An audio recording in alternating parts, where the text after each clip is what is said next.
तो एक क्वेश्चन तो ये है कि आपके पास दो ब्लॉक्स हैं, इसका मास 1 kg है, इसका मास 3 kg है, ठीक है। इन दोनों के बीच में फ्रिक्शन 0.2 है और यहाँ पे जो फ्रिक्शन है वो 0.2 है। अभी तुम्हें ये बताना है कि मैक्सिमम फोर्स हम कितना अप्लाई करें। What is the maximum force कि जिससे क्या है, एक बार क्वेश्चन ही देखिए।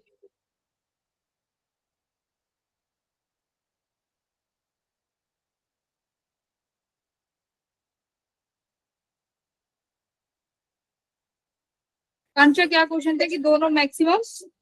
मैम वो 1 kg जो है स्लाइड नहीं होना चाहिए 3 kg वाले ब्लॉक पे।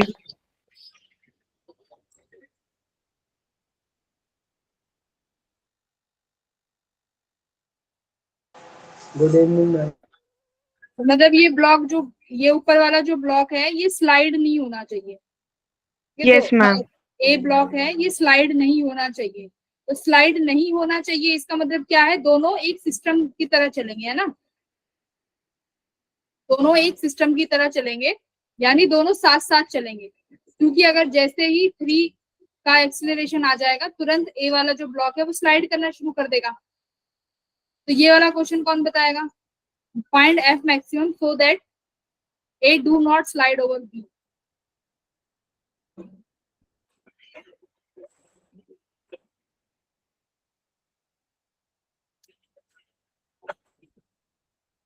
दूसरा क्वेश्चन क्या था इसका, दीपांशु जो तुमने एक क्वेश्चन भेजा था वो रोटेशनल से रिलेटेड था, तो वो नहीं डिस्कस करेंगे। Okay ma'am. एक क्वेश्चन है कि एक बॉल को अपवर्ड थ्रो किया गया है with initial velocity v not, ठीक है। अब जब ये बॉल मूव कर रही है तो इसमें एक ड्रैग फोर्स लग रहा है। ड्रैग फोर्स जो लग रहा है उसकी वैल्यू गिवन है तुम्हें m गामा v स्क्वायर, ठीक है। This is the drag force. Now you have to find time taken by the ball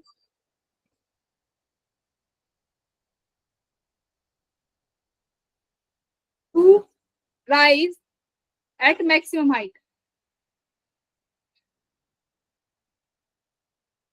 ये दो क्वेश्चन है, पहला कौन बताएगा।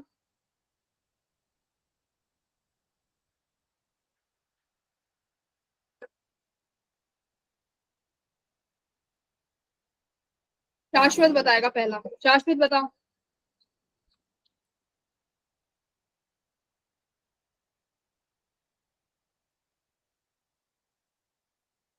शाश्वत।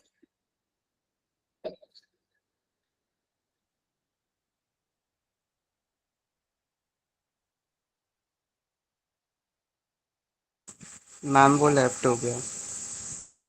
चला गया, देख लो। तो अभी और कौन बताएगा, कन्हैया बताएगा। कन्हैया तो बता ही देगा, अभी और किससे पूछते हैं। रजत बताएगा, रजत बताओ।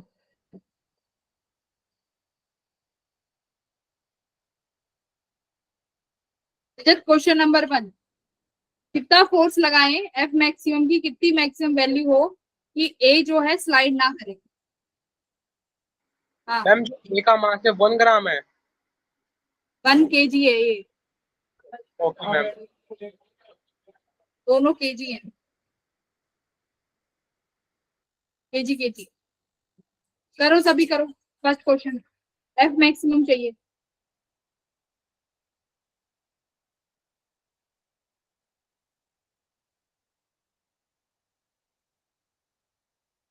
तो इसमें सबसे बड़ी चीज क्या है, दोनों एक सिस्टम की तरह चलेंगे, दोनों मूव साथ में करेंगे। तो दोनों साथ में मूव करेंगे तो तुम इन 3 और 1 kg के जो अलग अलग बॉक्स हैं इनको एक ही बॉक्स मान लो 4 kg का। जिन बच्चों ने मेरी ब्रिज क्लासेस देखी होंगी, ब्रिज कोर्स वाली, मैंने उन्हें बहुत अच्छे से समझाया है ये। नंदिनी, 290 न्यूटन। नंदिनी, अमित, तुम सब थे क्लास में उस टाइम। मैम मेरे यहाँ लाइट। हाँ, कितना आंसर आ रहा है, 90। कह रहा है सेकंड में बता दो। कह रहा है 290, नहीं 290 न्यूटन तो नहीं। एनीवन?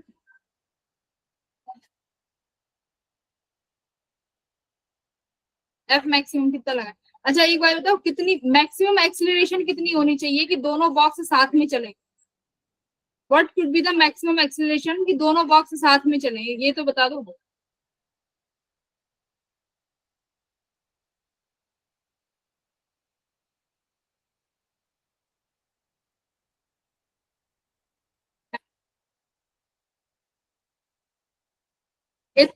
इनको ऐसे मान लो कि ये एक 5 kg का बॉक्स है, क्योंकि दोनों को साथ में चलना है, सॉरी 4 kg का। ये एफ मैक्सिमम कितना होना चाहिए? ये फ्रिक्शन लगेगा यहाँ पे, ठीक है। तो अब ये दोनों साथ में मूव करेंगे, तो यहाँ से इक्वेशन बनेगी एफ मैक्सिमम माइनस फ्रिक्शन की value minus mu N equals to net acceleration कितना आएगा इस ब्लॉक के पास? एम ए, ठीक है। अब मास इनटू एक्सीलरेशन, ठीक है।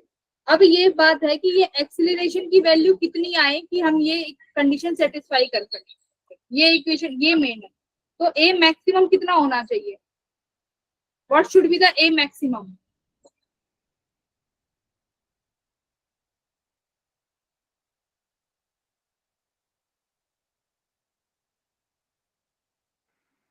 मैम जो फोर्स आ रही है वो 7.84 न्यूटन आ रही है पहले क्वेश्चन में। कितना आ रहा है? 7.8। Yes ma'am. एक सेकंड करके देखना पड़ेगा।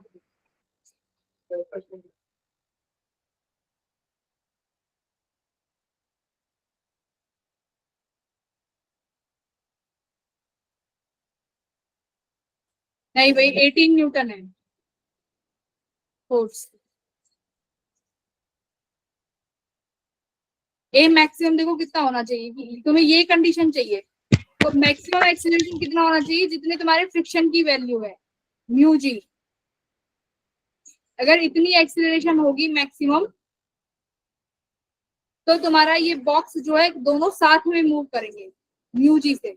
तो म्यू तुम्हारे पास 0.2 है और जी की वैल्यू 10 है, तो यानी मैक्सिमम एक्सीलरेशन कितना? 2 मीटर पर सेकंड स्क्वायर।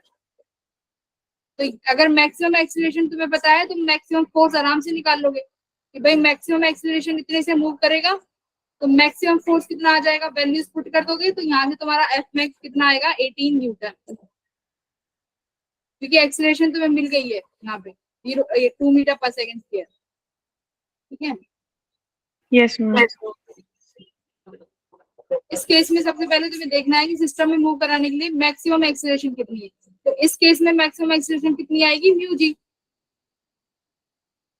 और इस केस में क्या, जितने भी तुम्हारे ऐसे क्वेश्चन आए जिसमें फोर्स नीचे वाले ब्लॉक पे लगे, उसमें तुम निकाल सकते हो ए मैक्सिमम। कि ए मैक्सिमम की मतलब क्या है? यहाँ पे ए मैक्सिमम का क्या मतलब है कि अगर तुम्हारा ब्लॉक इस एक्सीलरेशन से चलेगा, अगर तुम्हारा ब्लॉक इस एक्सीलरेशन से चलेगा which is equals to mu g, तो तुम्हारा जो इसके ऊपर वाला ब्लॉक होगा वो कभी भी स्लाइड नहीं करेगा। तो this is the condition for a maximum. ऐसे इसके बाद आता है कि अगर एक ब्लॉक ये है, इसके ऊपर वाला एक ब्लॉक है, अब उस पे फ्रिक्शन लगेगा, ठीक है। वहां पे उस केस में एक ए मैक्सिमम की वैल्यू आती है, जहां से तुम निकाल पाओगे कि अगर ए मैक्सिमम इतना है तब क्या कंडीशन आएगी कि ये ब्लॉक स्लाइड ना करे। तो उस केस में ए मैक्सिमम कितना आता है?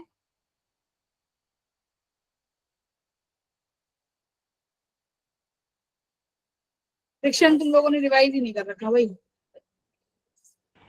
मैम 18 वाले में डाउट है मुझे, ये 18 न्यूटन कैसा है, एक बार स्टेप बता देंगे आप? हाँ बता दो। अमित तुमने तो फ्रिक्शन वाली क्लास भी ली थी, मैंने तो फ्रिक्शन कितने बढ़िया से पढ़ाया था, भूल गए तुम सब? नहीं याद है मुझे। हाँ तो ये हमने क्या किया है, देखो मुझे वो फोर्स निकालना है जिस पर ये दोनों ब्लॉक्स साथ में मूव करें, राइट? Yes ma'am.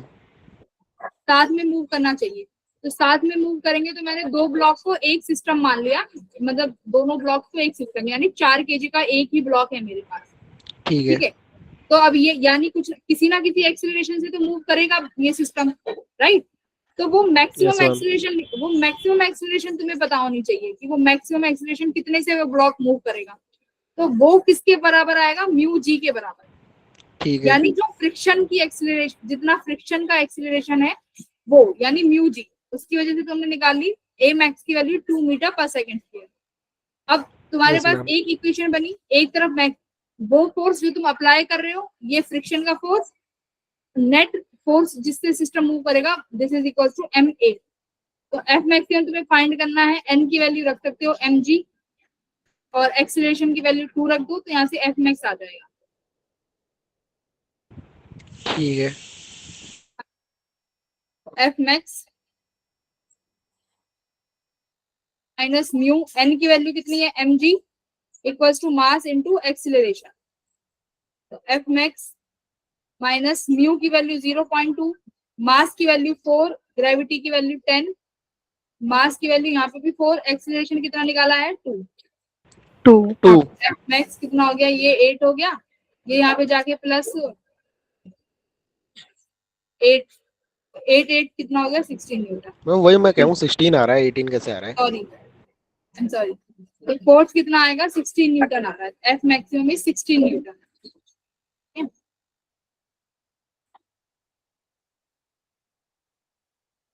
तो ये याद रखना, इसमें दो केस, बस इसमें दो केस बनते हैं इन क्वेश्चन में। एक तो डाउनवर्ड वाले ब्लॉक पे फोर्स लगेगी, तो उसके लिए ए मैक्सिमम तुम लोग को पता चल गई है म्यू जी। दूसरा केस बनेगा ऐसे वाले क्वेश्चन में कि अगर फोर्स ऊपर वाले ब्लॉक पे लगेगी, इस वाले ब्लॉक पे, तो इस वाले ब्लॉक के लिए ए मैक्सिमम किससे निकालते हैं, बोलो। इस ब्लॉक का मास अगर m1 है, इस ब्लॉक का मास अगर m2 है, तो m1 बाय m2, ठीक है, कुछ ऐसे करते हैं अभी शॉर्टकट में, म्यू जी, ठीक है, इस तरीके से निकलेगा ए मैक्स अगर फोर्स लगेगा ऊपर की तरफ। अगर डिटेल में देखना है तो रिकॉर्डिंग लेक्चर देख लेना दिल्ली वालों, वहां पे तुम्हें एक बार याद आ जाएगा। ठीक है, तो ए मैक्सिमम दोनों केसेस में इस तरीके से निकालते हैं, ये वन केस और ये सेकंड केस। अब सेकंड क्वेश्चन कौन करेगा इसका, प्रिंस, प्रिंस बताएगा।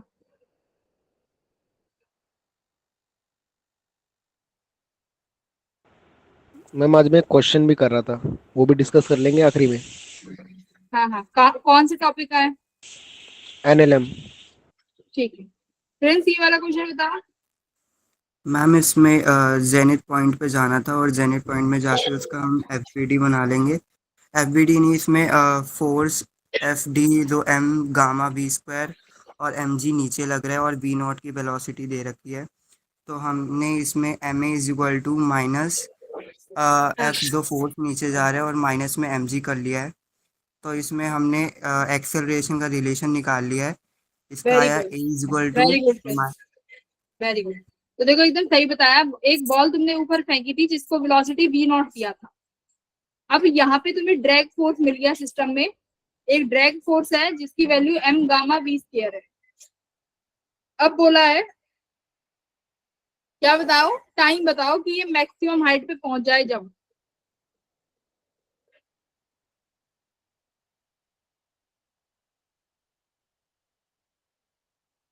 अच्छा अब देखो, जब ये बॉल ऊपर मूव कर रही होगी तो इस पे ग्रेविटी डाउनवर्ड एक्ट कर रही होगी, ठीक है, यस मैम। जी डाउनवर्ड एक्ट कर रहा है। अब देखो ड्रैग फोर्स को क्या बोलते हैं, ड्रैग फोर्स कैसा फोर्स है, फ्रिक्शन। ड्रैग फोर्स जो भी है ये तुम्हारे कैसे फोर्स है, फ्रिक्शन की तरह रेजिस्टिव फोर्स है, यानी मोशन को अपोज करेंगे। तो drag force it's a kind of friction force. तो फ्रिक्शन फोर्स और ड्रैग फोर्स ये हमेशा कहाँ लगेंगे, रिलेटिव मोशन की डाउनवर्ड्स। अपोजिट, रिलेटिव मोशन की अपोजिट। तो मोशन ऊपर है तो ये ड्रैग फोर्स भी कहाँ एक्ट करेगा, डाउनवर्ड, ठीक है। तो ये एक्सीलरेशन हो गई। तुम्हारे पास नेट एक्सीलरेशन कितनी होगी जी इफेक्टिव, एक तो ये g plus gamma we square, m gamma we square. ये ड्रैग फोर्स गिवन है कि एक्सीलरेशन गिवन है, अब चेक करो।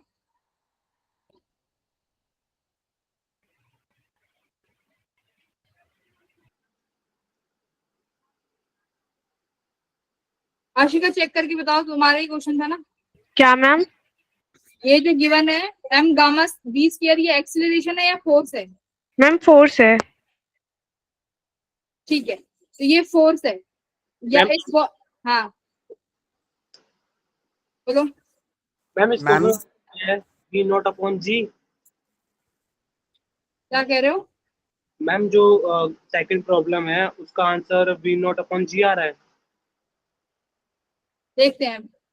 तो देखो जी फैक्ट, अच्छा M gamma we square force है, तो एक्सीलरेशन कितना हो गया गामा वी स्क्वायर। ठीक है, तो अभी तुम्हारा ये जी इफेक्टिव आया, तो जी इफेक्टिव यानी एक्सीलरेशन बोल रहे हैं, एक्सीलरेशन आया तुम्हारा g plus gamma we square.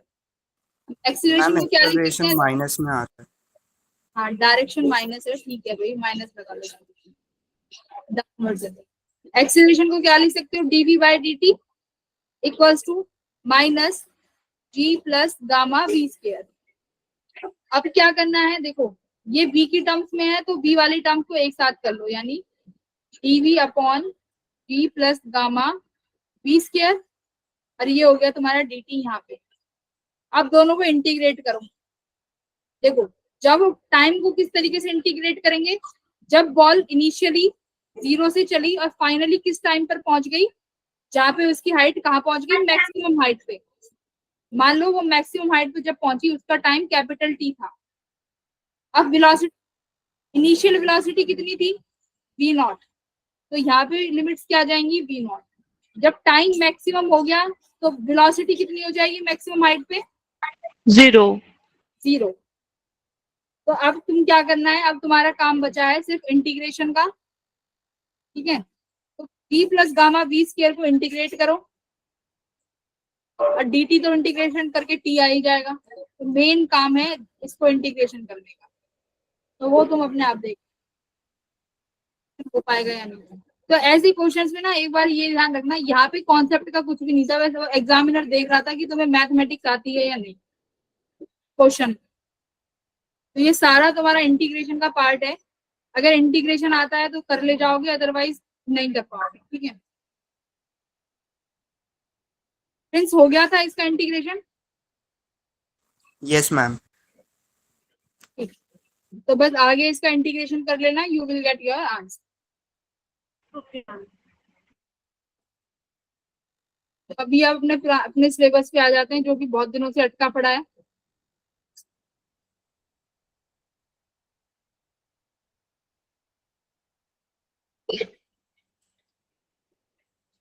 क्या क्या कर रहे थे हम लोग, क्या क्या कर चुके कि जब एसी वोल्टेज से क्या क्या अप्लाई कर दिया, रजिस्टर और इंडक्टर। लाइन भी सीधी नहीं, याद है कि भूल गए फिजिक्स उसके तरह कि मैम अभी तो थोड़ा सा तैयारी के चक्कर में रह गया। इंडक्टर को कनेक्ट किया था और कैपेसिटर को कनेक्ट किया था, है ना? अगर रिवाइज करें, अगर मान लो वोल्टेज तुम्हारा कितना था, V naught sine omega t, तो रजिस्टर के केस में करंट भी कितना आया था?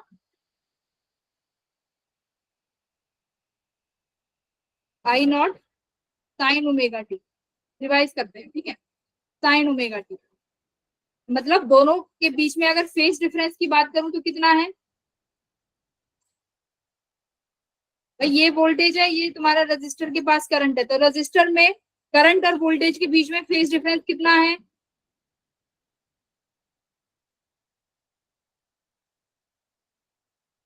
दिल बटे सन्नाटा, क्या गए, कहाँ गए बच्चों?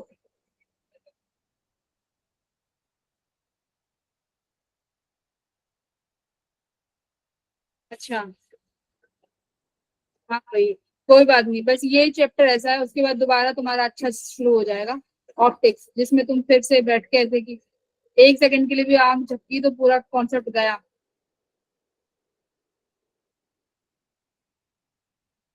अभी तुम चलो रिवाइज करो, पढ़ना तो ये है ही, बोरिंग तो फिर क्या है, अच्छे मार्क्स दिला देगा बिना मेहनत करे। फेज डिफरेंस कितना है? 0, क्योंकि ये भी साइन ओमेगा टी, ये भी sign omega T. I not, अगर मैक्सिमम करंट की बात करूं तो ये मैक्सिमम करंट किसके बराबर आएगा, maximum voltage V not divided by register का रेजिस्टेंस, अगर आर है तो कितना वी नॉट बाय आर। ठीक है, फिर हम लोगों ने पावर निकाली थी एवरेज, तो इस केस में एवरेज पावर कैसे निकाली थी, सेम ऐसी करके पीडीटी पीटी कर डीटी करके, कंप्लीट साइकिल के लिए यहाँ से 0 से टी करेंगे। ठीक है, इंडक्टर में क्या किया था, इंडक्टर में करंट की वैल्यू कितनी आई थी, इंडक्टर के across I not, phase difference कितना था इंडक्टर में, करंट कितना पीछे चल रहा था, π/2 पीछे चल रहा था। ठीक है, π/2 लैग कर रहा था। इसके बाद यानी इन दोनों में फेज डिफरेंस की बात करें तो कितने का है, π/2 का है, और लीड कौन कर रहा है तुम्हारा, voltage, voltage leads the current है π/2। अब अगर मैं ये आई नॉट की बात करूं, ये आई नॉट किसके बराबर है, तो कैसे निकालोगे, voltage which is V naught. यहाँ पे अब मुझे बताओ रेजिस्टेंस क्या आया था,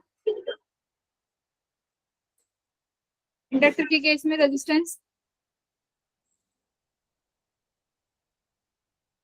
एक तो रिवाइज कर रहे हैं आगे बढ़ने से पहले, तुम बोल भी नहीं रहे हो, रेजिस्टेंस कितना आया था,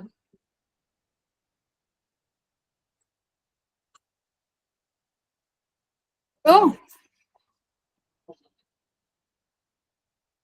भाई इंडक्टर का इंडक्टिव रिएक्टेंस कितना आया था, एक्सएल जिससे बोला था,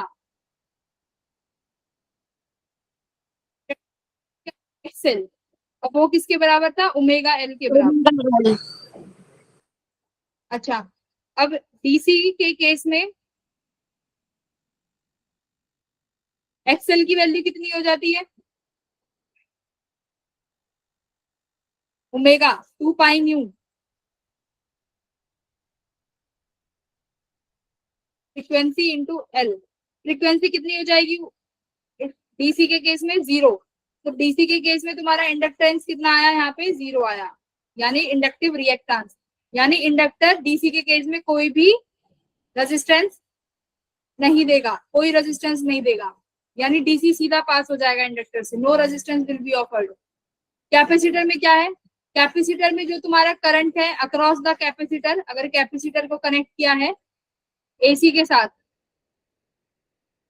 भी मान लो यहाँ से करंट आ ही गया है, तो ये जो करंट जो होगा ये इस वोल्टेज से कितना लीड करेगा, कितने टाइम्स, π/2 टाइम्स।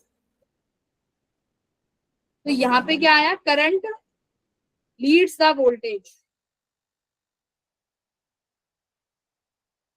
कितने डिग्री से, बाय π/2, रिवीजन कर रहे हैं थोड़ा सा। उसके बाद बताओ क्या आया, मैक्सिमम अगर मुझे ये आई नॉट निकालना है, ये किसके बराबर होगा, V naught voltage divided by resistance, इस केस में रेजिस्टेंस कितना आया था, सो जाओ और मेरे को भी ऐसे एकदम बोर कर दो पढ़ाते वक्त कि मैडम भी ना पढ़ा पाए, भाग जाए मैम।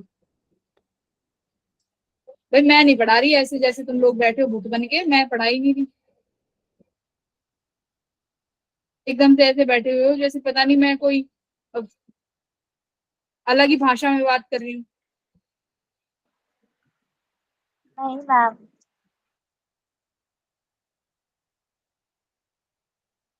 तनिषा, सूरज क्या कर रहे हो, शाश्वत, राघव, यस मैम। बोल क्यों नहीं रहे भाई, ऐसे मैं कोई रामायण थोड़ी सुना रही हूँ तुम्हें, कहानी की तरह सुने जा रहे हो, पंचतंत्र की कहानियां सुना रही हूँ मैं।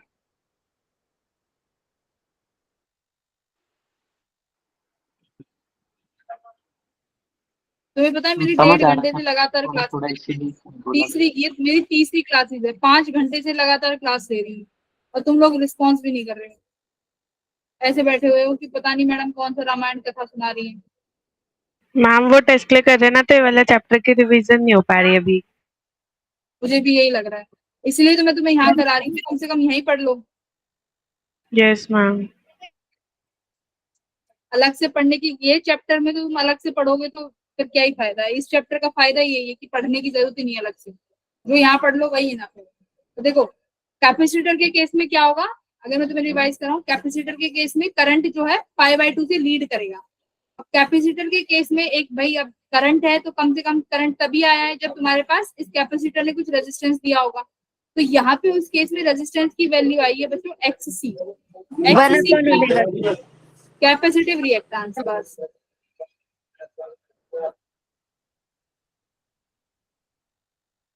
कैपेसिटिव रिएक्टेंस का फॉर्मूला क्या है? 1/ओमेगा C। तो यहाँ पे XC 1 में है, ओमेगा L डायरेक्ट XL के बराबर था, तो XC का वैल्यू पता चल गया क्या है, V0। यहाँ 1/ओमेगा C लिखोगे तो I0 की वैल्यू कितनी आ गई? V0 omega C। तो बस अभी तक यही पढ़ा है तुम लोगों ने। पावर तो पावर देखा था, इंडक्टर के केस में एवरेज पावर आई थी 0, यहाँ पे है ही नहीं। एवरेज पावर P एवरेज लिखूं, यानी पूरे टाइम पीरियड के लिए 0 से T के लिए इंडक्टर और कैपेसिटर दोनों में तुम्हारी पावर आई है 0।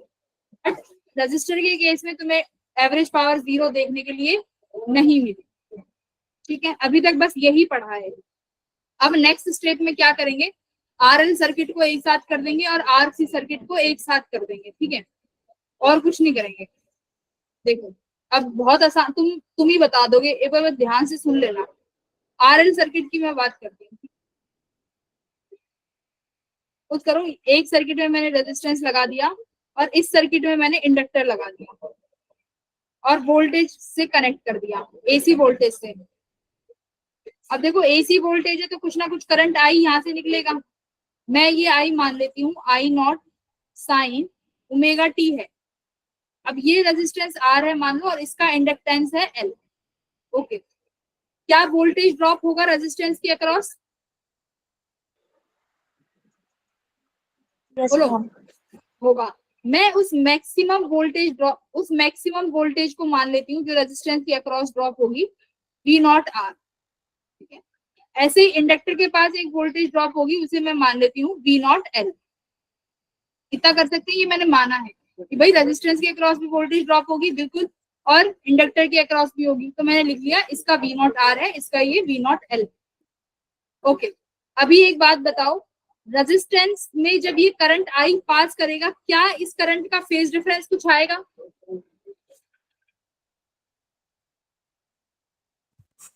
बोलो। Yes ma'am. जब करंट रेजिस्टेंस से पास करेगा तो क्या फेज डिफरेंस आएगा?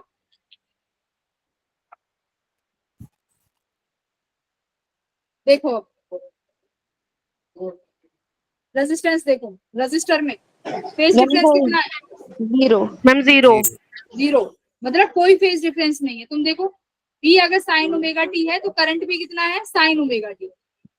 तो यानी अगर मैं यहाँ पे लिखूं वोल्टेज, अब देखो मैं लिख रही हूँ, अगर रेजिस्टेंस के अक्रॉस वोल्टेज लिख रही हूँ किसी भी T टाइम के लिए, तो क्या लिखूंगी? मैक्सिमम वोल्टेज मैंने कितनी मानी है? V0 R। ठीक है, और कितना हो जाएगा? अगर करंट तुम्हारा साइन ओमेगा T है तो वोल्टेज भी कितना रहेगा? साइन ओमेगा T, यानी नो फेज डिफरेंस, वोल्टेज और करंट के बीच में नो फेज डिफरेंस है ना। करंट कितना है? I0 sine omega T। Okay, तो मतलब VRT क्या है? अगर यहाँ पे लिखूं VRT क्या है? रेजिस्टेंस है वोल्टेज में किसी भी T टाइम पर। V0 R क्या है? Maximum voltage. ठीक है, अच्छा अब इंडक्टर पे आ जाओ। अगर मैं इंडक्टर की वोल्टेज लिखना चाहूँ किसी T टाइम पर, तो मुझे बताओ, मैक्सिमम वोल्टेज V0 L है तो वो एज इट इज लिख दिया। अब करंट और जो इंडक्टर में जो वोल्टेज ड्रॉप होगी, क्या उसके बीच में फेज डिफरेंस आएगा? यस। करंट कितना है भाई? सर्किट तुम्हारे इंडक्टर में करंट जो पास कर रहा है वो है I0 साइन ओमेगा T। ये है, ये मैंने मान लिया, इतना करंट तो पास करेगा। तो आप एक बार बताओ, इंडक्टर के पास वोल्टेज कितनी हो जाएगी? यहाँ पे देखो करंट पीछे चल रहा है π/2 से, यानी वोल्टेज आगे है। तो इस केस में कैसे करेंगे? वोल्टेज कितनी लिखूं? साइन, भाई मुझे π/2 से वोल्टेज को लीड कराना है तो कितना लिख दूं? Sine omega T plus π/2 pi/2. Yes, ma'am. कि वोल्टेज, क्योंकि इंडक्टर के केस में वोल्टेज लीड्स, यहाँ लिख देती हूँ, वोल्टेज लीड्स बाय पाई। देखो ये ऐसा चैप्टर है, फ्री के मार्क्स मिलेंगे, तुम्हें पढ़ने की जरूरत नहीं, जो यहाँ पढ़ रहे हो वही पढ़ लो। तो भाई 2 क्वेश्चन भी आ गए, 8 नंबर फ्री के आ रहे हैं, कम है क्या 8 नंबर? No, ma'am. Voltage leads by π/2, तो यानी अब कितना हो गया ये ओमेगा टी प्लस π/2, ठीक है, आ गया। अच्छा, अगर अब मैं तुमसे बोलूं, अब आप मेरे को बना के दिखाइए इसका एक ग्राफ, मतलब जो फेसर डायग्राम। अब मान लो ये तुम्हारा V0R है ना, मैक्सिमम वोल्टेज। करंट क्या ये क्या कह रहा है, करंट को तुमको मेरे साथ चलो, राइट, क्योंकि यहाँ तो कोई फेज डिफरेंस नहीं है, I0 मैक्सिमम करंट को। अच्छा, अब एक बात तो V0R और जो VL है, इसमें कितना फेज डिफरेंस है रेजिस्टेंस और इंडक्टर की वोल्टेज में? π/2 का। तो अगर मैं यहां मान लेती हूँ ये है तुम्हारा V0L, ठीक है। तो अब अब देखो करंट क्या कह रहा है, रेजिस्टेंस तो कह रहा है करंट को कि तुम मेरे साथ चलो, क्योंकि मेरे पास तो फेज डिफरेंस 0 है। भाई इंडक्टर क्या कह रहा है कि मैं तो तुमसे 90 डिग्री आगे चलूंगा, है ना, मैं तो 90 डिग्री तुमसे आगे चलूंगा। तो अभी देखो इन दोनों वोल्टेज, अब जो यहाँ पे जो वोल्टेज आएगी, मैक्सिमम वोल्टेज जो मैं यहाँ पे बोल रही हूँ, इस एसी की वोल्टेज आएगी, ये कहीं ना कहीं इस रेजिस्टेंस और इंडक्टर के मैक्सिमम वोल्टेज के बराबर होगी, जो कि V0R है और V0L है। मैं क्या कह रही हूँ, हाँ, जो ये एसी रेजिस्टेंस की वोल्टेज है भाई, वो इस रेजिस्टेंस की मैक्सिमम वोल्टेज और इंडक्टर के मैक्सिमम वोल्टेज इनके बराबर ही आएगी, इनका एडिशन के बराबर।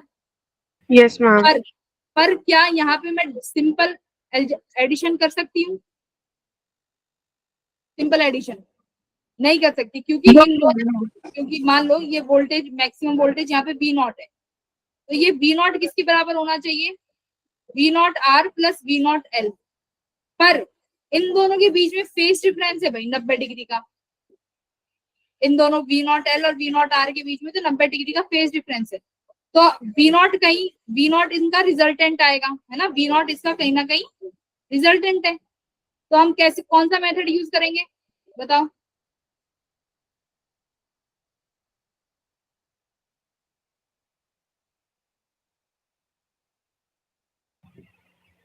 ठीक है, उनको वेक्टरली ऐड कर दिया कि V0 स्क्वायर किसके बराबर है, V0 square R plus V0 square L के एम्पलीट्यूड के बराबर है। इतना समझ आया? Yes, ma'am. यस भाई मैम। डायरेक्ट एडिशन तो कर ही नहीं सकती, क्योंकि इसमें 90 डिग्री का फेज डिफरेंस है दोनों में, ठीक है। V0 square R plus V0 square L, ये कर दिया। अब V0R और V0L क्या है, एक बार मुझे बताओ, what is V0R? The maximum voltage. Voltage across resistor. Across resistor, very good, across resistor, ठीक है। अभी क्या करते हैं, मुझे आप मैक्सिमम करंट बताओ, रजिस्टर के अक्रॉस कितना आएगा? I0 equals to I0 sine omega T. हाँ, अब देखो रेजिस्टेंस के अक्रॉस मैक्सिमम करंट कितना है? I0। इंडक्टर के अक्रॉस भी मैक्सिमम करंट कितना है? I0। भाई मैक्सिमम करंट तो दोनों के अक्रॉस I0 है, मैंने पहले ही माना है, करंट दोनों में सेम जाएगा, तो मैक्सिमम वैल्यू यहाँ पे कितनी है? I0। तो मैं यहाँ पे क्या लिख सकती हूँ, I0 equals to V0 bye R, और I0 इक्वल्स टू ये मान लो किसके लिए है, रेजिस्टेंस के लिए, और ये I0 है V0 L by L upon R. Cell.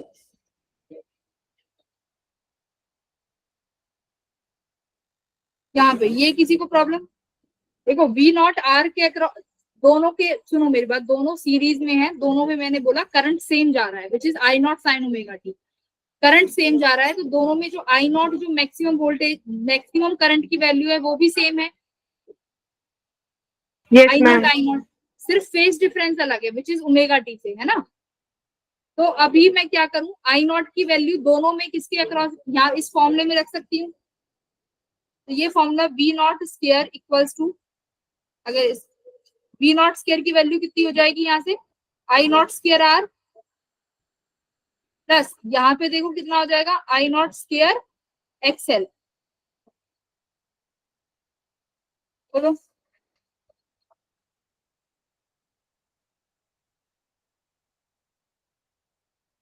इतना टफ है क्या एसी?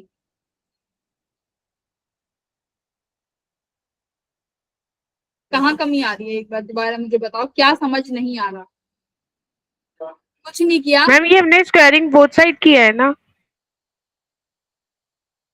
स्क्वेयरिंग बोथ साइड कहाँ किया है?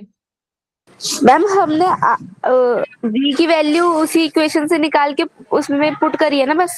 हाँ ओके मैम। देखो अभी तुम शुरू से देखोगे, तुम गड़बड़ कर रहे हो बच्चों, बहुत बड़ी गड़बड़ कर रहे हो। क्या स्क्वेयरिंग बोथ साइड कुछ नहीं किया?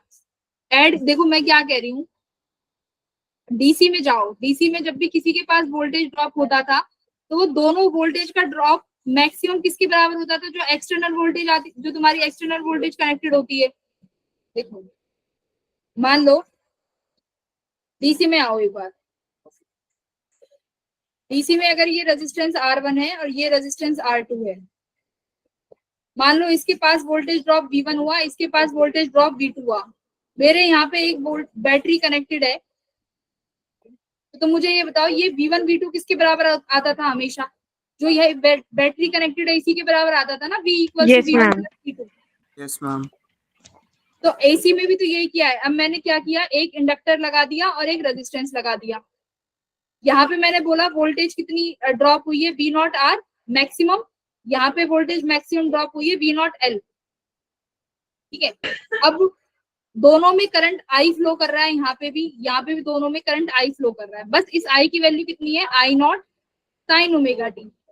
ये साइन ओमेगा टी फेस है समझो, I naught is a constant value. अब मैं तुमसे कह रही हूँ कि मुझे ये मैक्सिमम जो ये एसी की वोल्टेज है, मैंने इसको माना V नॉट है। ये जैसे यहाँ पे V है, यहाँ पे V नॉट है, चलो यहाँ पे भी V नॉट मान लो, वरना फिर से तुम V नॉट है। अब ये V नॉट मैं डायरेक्ट डीसी की तरह ऐड तो नहीं कर सकती भाई, क्योंकि यहाँ तो दोनों सेम चीज है, दोनों सेम डायरेक्शन में है। पर यहाँ इस केस में तुम देख रहे हो कि कैसे ये 90 डिग्री का एंगल बना रही है, तो मैं इसको कैसे ऐड करूंगी, वेक्टरली ऐड करूंगी।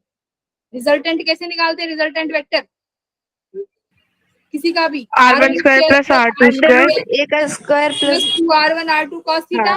Yes, cos ma'am. 90 0 हो गया, तो क्या बचा, सिर्फ R1 प्लस R2 स्क्वायर। वही कह रहा है, इतने कंफ्यूज मत हो। तो Okay, मैंने क्या ma'am. किया, ये जो V नॉट है ये रिजल्टेंट निकाला इसका V नॉट, तो कैसे आया, अंडर रूट में V not square plus Plus V naught L square. ठीक है। Yes, अभी ma'am. हाँ, तो अभी V नॉट R की वैल्यू कितना हो जाएगा, इसका रेजिस्टेंस R है, इसका L, तो मैक्सिमम करंट I नॉट दोनों में सेम है, सीरीज में I नॉट सेम, तो कितना आएगा यहाँ से I नॉट, एक तो V naught R by R और इंडक्टर के across V naught L by XL। अब यहाँ से दोनों की वैल्यू निकाल के यहाँ पे रखोगे V नॉट स्क्वायर की, तो कितना आएगा, I naught square X square R, sorry खाली आर है यहाँ, तो आर स्क्वायर लिखो।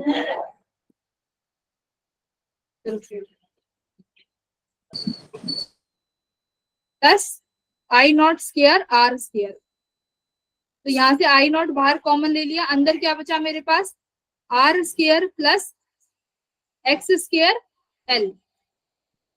अब एक बात बताओ, आर क्या है, रेजिस्टेंस, रेजिस्टेंस एक्सएल क्या है, एक्सएल क्या है,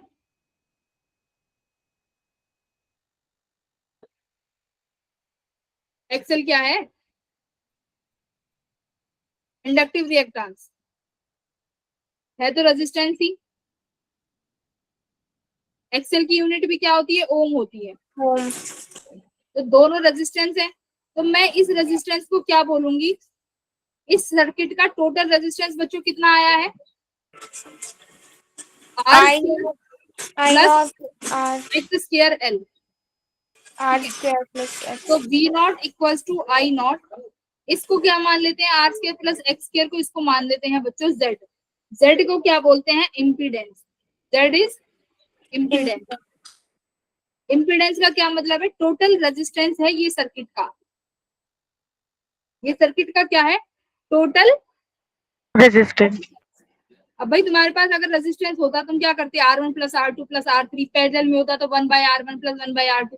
तो अभी रेजिस्टेंस इंडक्टर एक साथ में है। अब मैं तुमसे बोल रही हूँ उसका मुझे टोटल रेजिस्टेंस बताओ, तो उसका फॉर्मूला कितना आया? √R² plus X²L। ठीक है, यस मैम। इसे ही क्या यस बोला? Ma'am. Impedance of the circuit.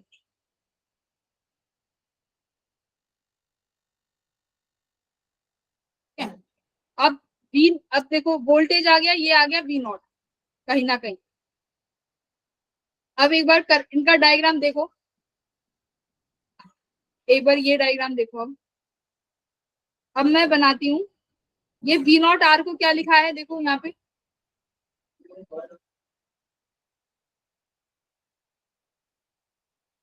V0R कितना है? V0R I0R के बराबर। तो मैं यहाँ पे V0R को क्या लिखती हूँ? I0R। ठीक है, मैम वो आपने जेड पुट करा है वो समझाना। Z equals to I naught Z put नहीं किया। Z की वैल्यू कितनी है? Z ये R √R² R plus square L X²L, बस ये है।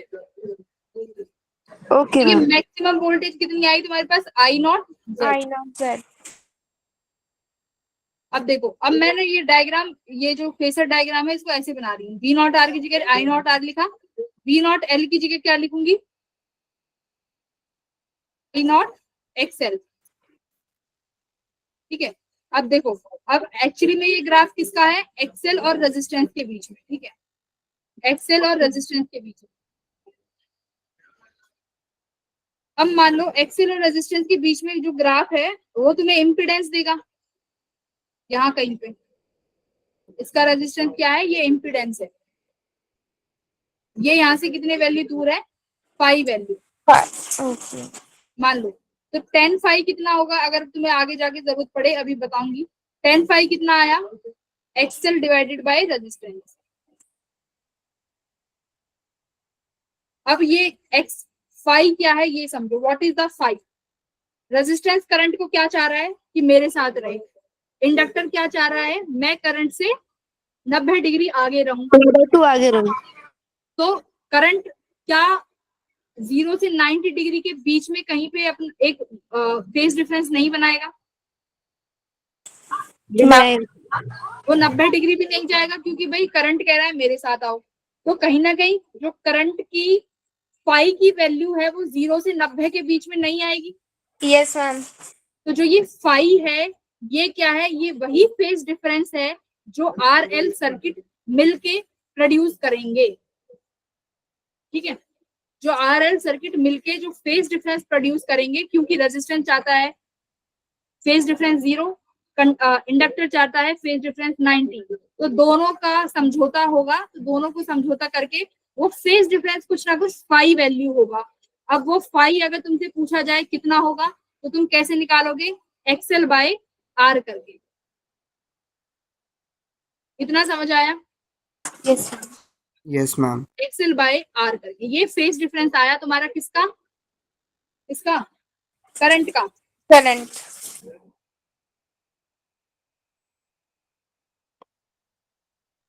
अभी अब एक क्वेश्चन करोगे ना तो बहुत अच्छे से समझ आएगा क्या कहना चाह रहे हैं हम। एक क्वेश्चन करो, इसमें सब वैल्यूज में रखेंगे। बस एक क्वेश्चन कर लो, तुम्हें सब समझ आ जाएगा। 20 ओम है रेजिस्टेंस। ठीक है, 20 ओम। इंडक्टर की वैल्यू है 2/π। ये वोल्टेज जो है V equal to 200 sine 100 pi T. पहला क्वेश्चन है इम्पीडेंस बताओ Z।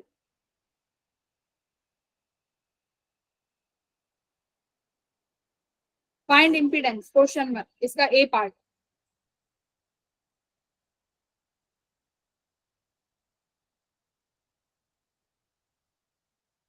फॉर्मूला में लिख देती हूँ। फॉर्मूला कितना है? Under root R square plus L square. X square L, XL square. Inductor का रेजिस्टेंस कितना होता है? एक्सएल। एक्सेल। रखो, एक्सएल का फॉर्मूला क्या है? 1 में ओमेगा सी। वो omega L, sorry sorry. It's okay, it's okay. वो एक्सी का है 1/ओमेगा सी, एक्सएल का है ओमेगा एल। ओमेगा कितना है? 100। हाँ वेरी गुड, 100 पाई।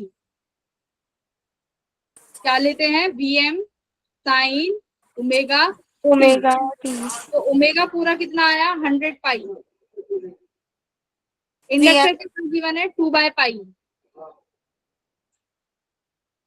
कितना आया? 200। 200। तो अब रख दो वैल्यू। रेजिस्टेंस कितना है? 200। यस मैम, 200 का स्क्वायर प्लस एक्स।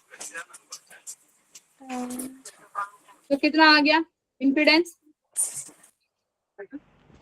100√2। ठीक है।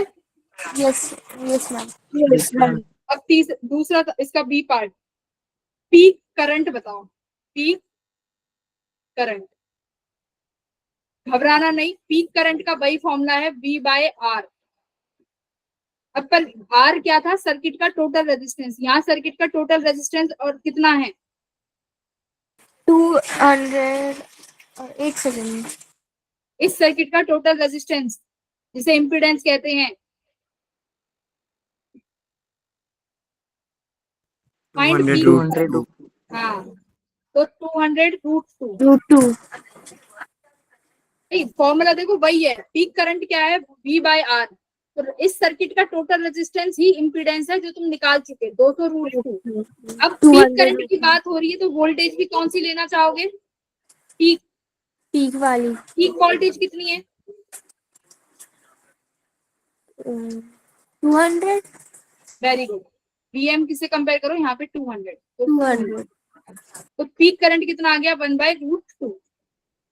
√2। अभी मेरी बात ध्यान से सुनो। अब मुझे निकालो, मुझे तुम निकाल के बताओगे किसी भी टी टाइम, मतलब मुझे करंट की इक्वेशन बताओ। करंट की इक्वेशन टी टाइम के लिए। करंट जैसे वोल्टेज की इक्वेशन है ना, ऐसे करंट की इक्वेशन बताओ। Find the equation of current. अगर सी पॉइंट टू, कहाँ पे देखो? यहाँ पे देखो, आई टी फाइंड करो। क्या वोल्टेज और करंट के बीच आई की वैल्यू क्या होती है? अगर मैं अगले पेज पे जाऊं, ma'am 1/√2 sine 100 pi T. Not sine omega T, हम ये लिखते हैं ना। तो आई नॉट कितना है? अभी तुमने निकाला है 1/2 ओमेगा टी। 1/√2। अब इसमें देखो कितना है? साइन ओमेगा टी होता है, तो यहाँ पे कितना है? 100 पाई टी। तो ओमेगा कितना है? साइन 100 पाई। Pi T. ठीक है। अब एक बात बताओ, क्या करंट और वोल्टेज सेम फेस में है? Yes ma'am. क्या करंट और क्या मैम करंट? मैम वी और आई दोनों का वो अलग अलग है।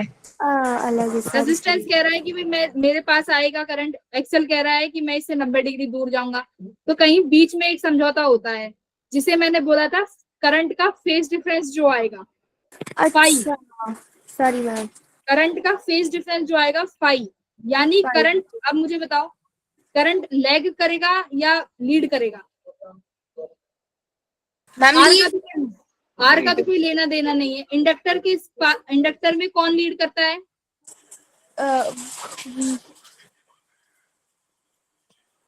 Current, sorry resistance. तुम कहाँ से पढ़ के आई हो? एक्सेल को ओमेगा सी कह रही हो। ये नंदनी कौन सी क्लासेस ले रही है? मैम मेरे उसकी एयरफोन की बैटरी खत्म हो गई थी ना, इसलिए मेरे को आवाज ढंग से नहीं आ रही और लाइट गई हुई है। बाकी के लोग बताओ भाई, और जो जिन्होंने पढ़ा है वो बताओ। ये वोल्टेज अमित कहाँ गया? सक्षम, अमित, रजत? यही पे मैम सुन रहे हैं। हम रामायण सुना रही है, सुन रहे हैं। हाँ तो बताओ मुझे, इंडक्टर की में कौन, देखो एक चीज है रेजिस्टेंस, एक है इंडक्टर। तुम्हें वोल्टेज गिवन है, रेजिस्टेंस तो कह रहा है मुझे मतलब ही नहीं, मेरे को तो फेज डिफरेंस है। बट इंडक्टर कह रहा है मुझे तो 90 डिग्री आगे जाना है। तो वोल्टेज को आगे जाने का मतलब क्या है? करंट 90 डिग्री पीछे है। अब तुम्हारे पास किसकी वैल्यू है? वोल्टेज की वैल्यू है।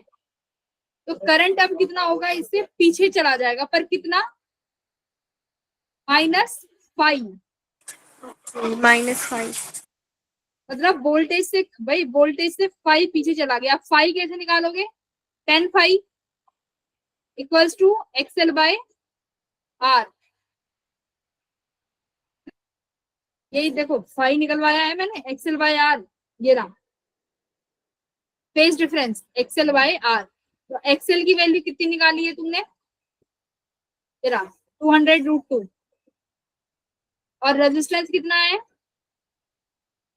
200। 200 तो फेज डिफरेंस कितना आ गया? √2। √2। 10 इनवर्स √2। 10 इनवर्स √2। तो 10 इनवर्स √2 कुछ कितनी वैल्यू होती है? मैम √2 की नहीं होती, √3 की होती है। फेज डिफरेंस तो यही आएगा, XL बाय R 100t।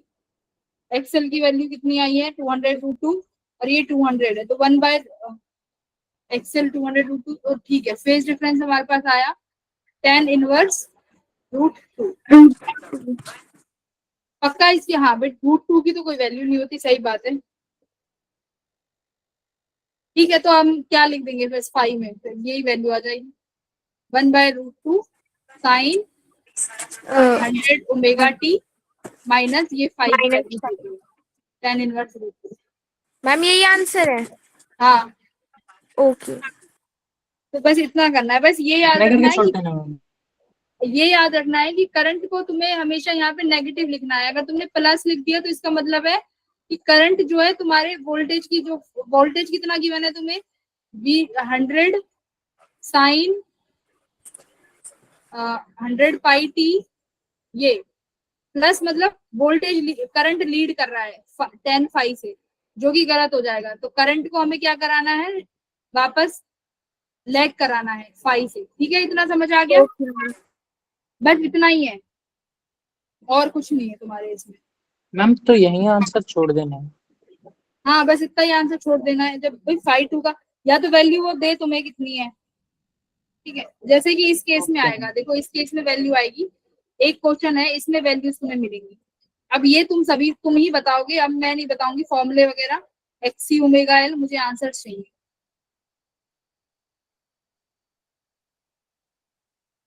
ये तुम्हारा 3 ओम है, ये 0.4 हेनरी है, वोल्टेज है 20 साइन t प्लस 60 डिग्री। तो XL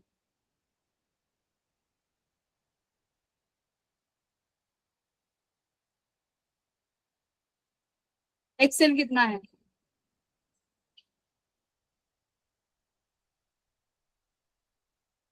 मैं बस आंसर मैच करूंगी, XL बताओ।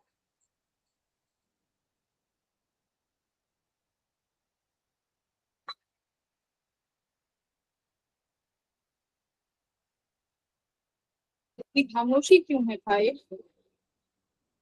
XL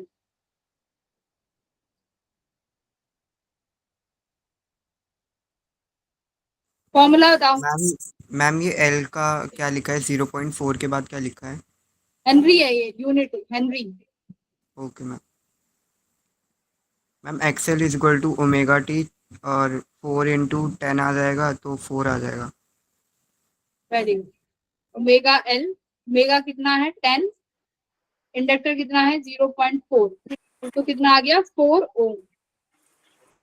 yes ma'am. Unit ohms में रहेगी। दूसरा Yes. सवाल, Z निकालो। Impedance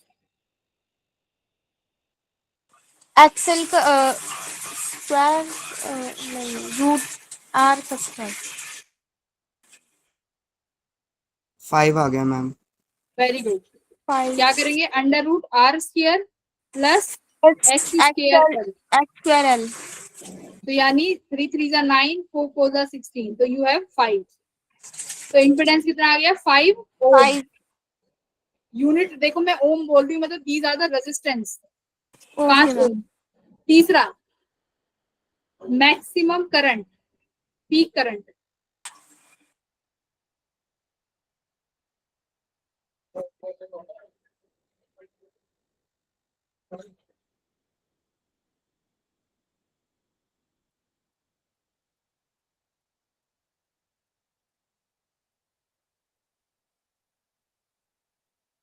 zero point one.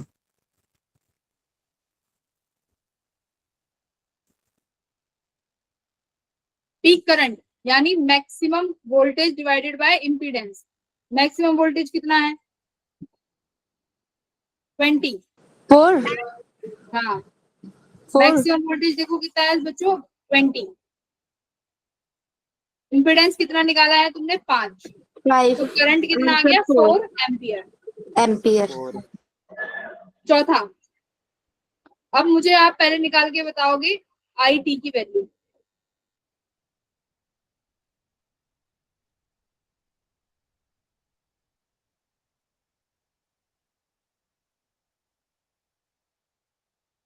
अगर बेसिक फॉर्मूला बताऊं, mega T minus 5, phase difference हमेशा माइनस में आएगा। आई नॉट कितना है, 4। 4 साइन ओमेगा कितना है, 10। टी 10 क्यों है, ये देखो यहाँ से छापा है मैंने, मुझे भी नहीं पता। यहाँ से 10t plus 60, sorry 10t plus 60 लिखेंगे पूरा, 60 डिग्री माइनस 5। अब 5 दिखाओ कितना है, निकाल के देखो। जो वोल्टेज के साथ पूरी वैल्यू है ना, वो वोल्टेज के साथ पूरी वैल्यू लिखनी है, उसके साथ -5 करोगे। तो अब यहाँ -5 करेंगे, 10 5 यार,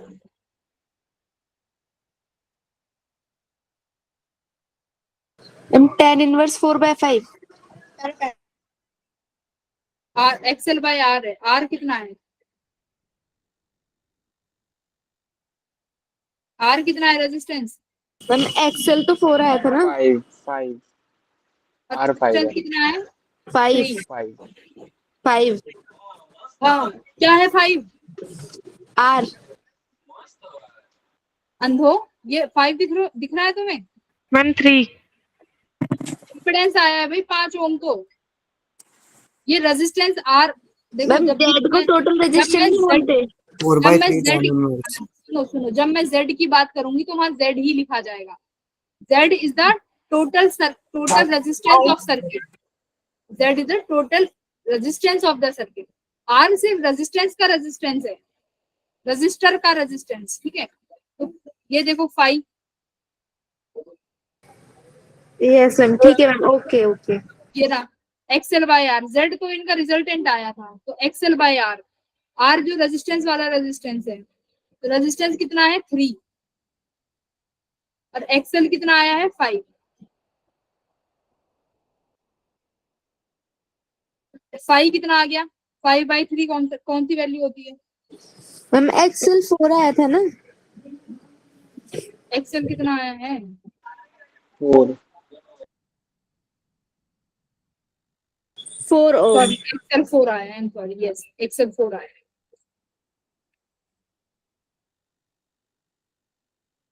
हाँ तो बताओ टाइम 5 कितना आ गया, 10 इनवर्स 10 4/3। इनवर्स 4/5 4/3। 4/3 क्या होता है, कौन सा थीटा है 5,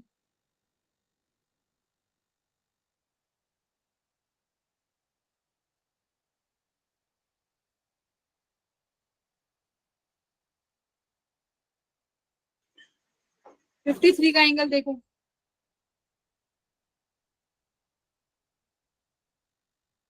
53 का ये 5, ये 4 और ये 3। तो कितने डिग्री का एंगल है ये? 53 डिग्री। कितना आया? 53 डिग्री का फेज डिफरेंस है किस किस के बीच में? करंट और वोल्टेज। तो आई टी कितना हो गया?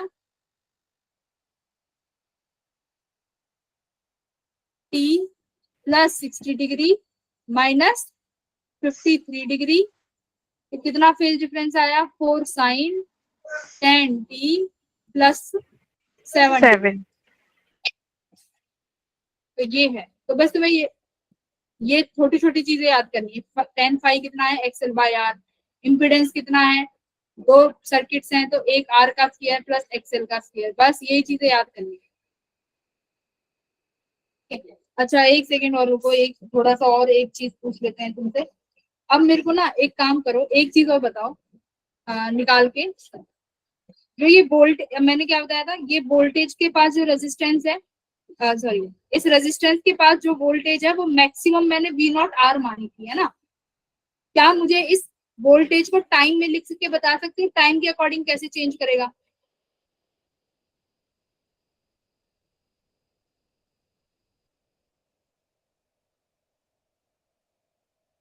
ये अब इस सर्किट का करंट कितना आ गया? इस सर्किट का करंट तुमने निकाल लिया। ये इस सर्किट का करंट ये आ गया।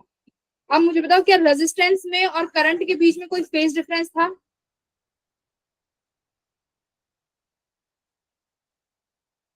रेजिस्टेंस और वोल्टेज के बीच में भाई रेजिस्टेंस है, उसके पास एक वोल्टेज है, करंट जा रहा है, ये सर्किट का करंट है, ये 4 साइन 10 टी प्लस 7 डिग्री। तो ये जो वोल्टेज आएगी रेजिस्टेंस के अक्रॉस, क्या उसमें फेज डिफरेंस आएगा कि नहीं आएगा? ये बताओ।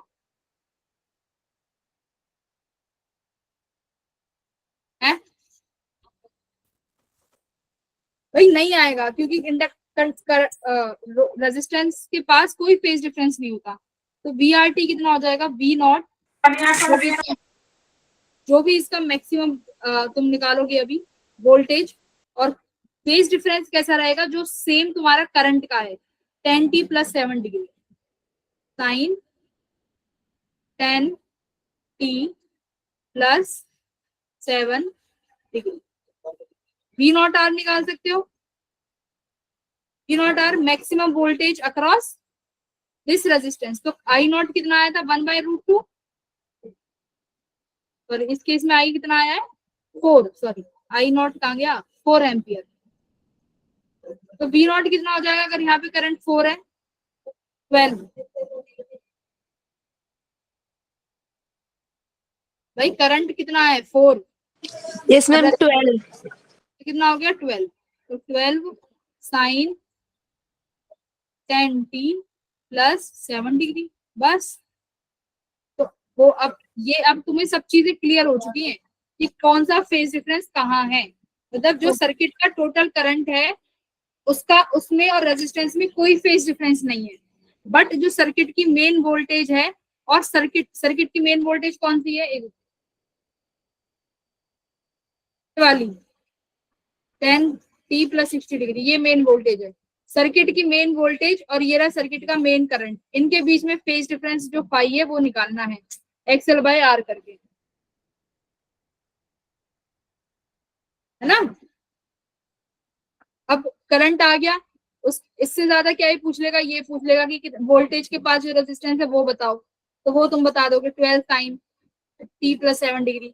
अब तुम्हारा होमवर्क है कि ये जो इंडक्टर है इसकी आपको लिखनी है voltage with respect to time, time के साथ कैसे चेंज हो। तो करंट में और यहाँ की इंडक्टर की वोल्टेज में फेज डिफरेंस आता है 90 डिग्री का। तो क्या करोगे? इस फेज डिफरेंस में 7 डिग्री के साथ ऐड कर दोगे 90 डिग्री और, ठीक है? तो इसको हम लोग कल करेंगे, वरना अभी तुम ना पूरा एकदम ऐसा हो जाएगा।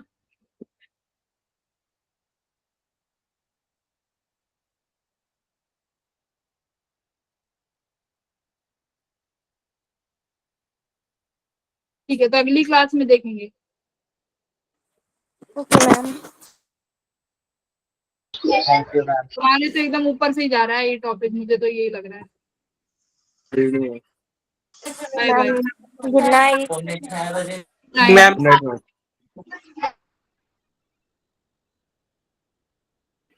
Bye ma'am. Bye Deepanshi, bye.